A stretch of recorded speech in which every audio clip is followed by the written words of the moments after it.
হুট করেই উত্তাল সামাজিক যোগাযোগ মাধ্যম। হঠাৎই সাদিক কাইয়ুমকে রীতিমতো অপমানই করে দিলেন নাহিদ ইসলাম।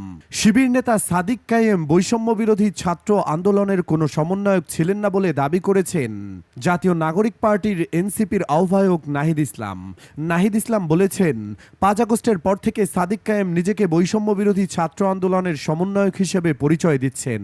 সামাজিক যোগাযোগ মাধ্যম ফেসবুকে মির্জা ফখরুল ইসলামের জাতীয় সরকার সংক্রান্ত দাবি, সাদিক কায়েমের সমন্বয়ক পরিচয় ও জুলকারনাইন সায়েরকে নিয়ে এক দীর্ঘ স্ট্যাটাস দিয়েছেন নাহিদ।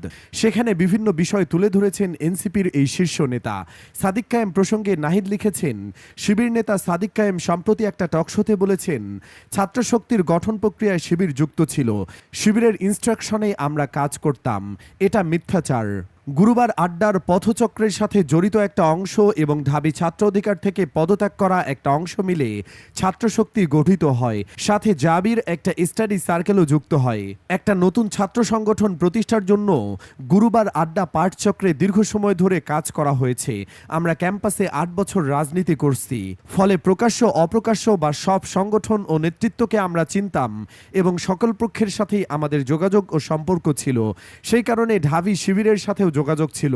যোগাযোগ, সম্পর্ক বা কখনো সহযোগিতা করা মানে এই নয় যে তারা আমাদের রাজনৈতিক প্রক্রিয়ায় যুক্ত ছিল। সাদিক কায়েম বৈষম্য বিরোধী ছাত্র আন্দোলনের কোনো সমন্বয়ক ছিলেন না উল্লেখ করে নাহিদ জানান, 5 আগস্ট থেকে সমন্বয়ক পরিচয়ে সে ব্যবহার করেছে। নাহিদ বলেন, অভ্যুত্থানে শিবিরের গুরুত্বপূর্ণ ভূমিকার কারণে সাদিক কায়েমকে প্রেস ব্রিফিংয়ে বসার ব্যবস্থা করা হয়, কিন্তু সাদিক কায়েমরা অভ্যুত্থান পরবর্তী সময়ে ঢালাও প্রচারণা করেছে এই অভ্যুত্থান ঢাবি শিবিরের নেতৃত্বেই হয়েছে। আমরা সামনে শুধু পোস্টার ছিলাম। অভ্যুত্থানে শিবিরের ভূমিকা কেউ অস্বীকার করে নাই, কিন্তু এই অভ্যুত্থান শিবিরের একক নয়, শিবিরের ইনস্ট্রাকশন বা ডিরেকশনও হয় নাই। আমরা সব পক্ষের সাথে যোগাযোগ করেই সিদ্ধান্ত নিতাম। আর কারা ক্ষমতার ভাগবাটোয়ারা করতে চাইছে, গোষ্ঠী স্বার্থ রক্ষা করতে চাইছে, সে বিষয়ে অন্যদিন বলবো। নাহিদের এমন পোস্টে নানান জনে নানান ধরনের মন্তব্য করছেন। জোবাইর নামের একজন লিখেছেন, নাহিদ ইসলাম ভাই, আপনার সৎ সাহস থাকলে উত্তর দিন।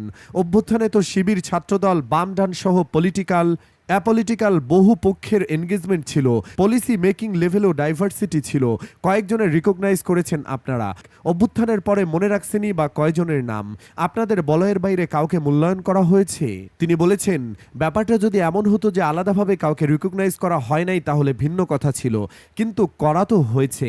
বাকিদেরকে মাইনাস করে শুধু নির্দিষ্ট একটা গোষ্ঠীকে বারবার হাইলাইট করা তো হয়েছে, যেন এরাই সব, আর কেউ কোথায় ছিল না। এবং এই প্রক্রিয়ায় তো আপনারাই জড়িত। প্লাস মাইনাসের রাজনীতি, ভাই ব্রাদার কোরাম, হাবিজাবি কইরা অভ্যুত্থানের শক্তির মধ্যে বিভাজন আপনারাই সৃষ্টি করেছেন।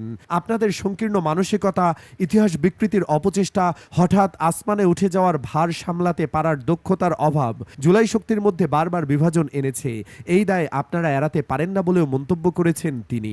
সোহেল রানা নামের অপর একজন লিখেছেন, শিবির আপনাদের চেয়ে কয়েক হাজার গুণ বড় সংগঠন এবং সুসংগঠিত একটা সংগঠন। আপনাদের পাশে বসার জন্য কান্নাকাটি করবে, এইটা কেউ মানবে না। কিভাবে নেতৃত্ব দিতে হয় আপনাদের চেয়ে তারা খুব ভালো জানতো। সাদিক কায়েম খুব পরিষ্কার করে বলেছে, আপনারা ডিবিতে ছিলেন, তারা বিভিন্ন দিক নির্দেশনা দিয়েছে, তারা একক দাবি করেনি। শিবির না থাকলে চুলটাও ফালাইতে পারতেন না। 5-10 জন আপনারা হিসাব করে কথা বললেন নাহিদ ভাই, মুনাফিকি কইরেন না। বন্ধুরা, নাহিদের এমন পোস্টে আপনারা কি ভাবছেন? মন্তব্যের ঘরে জানাতে পারেন যার যার মতামত। আর অবশ্যই ভিডিওটি লাইক ও শেয়ার করুন। আল্লাহ হাফেজ।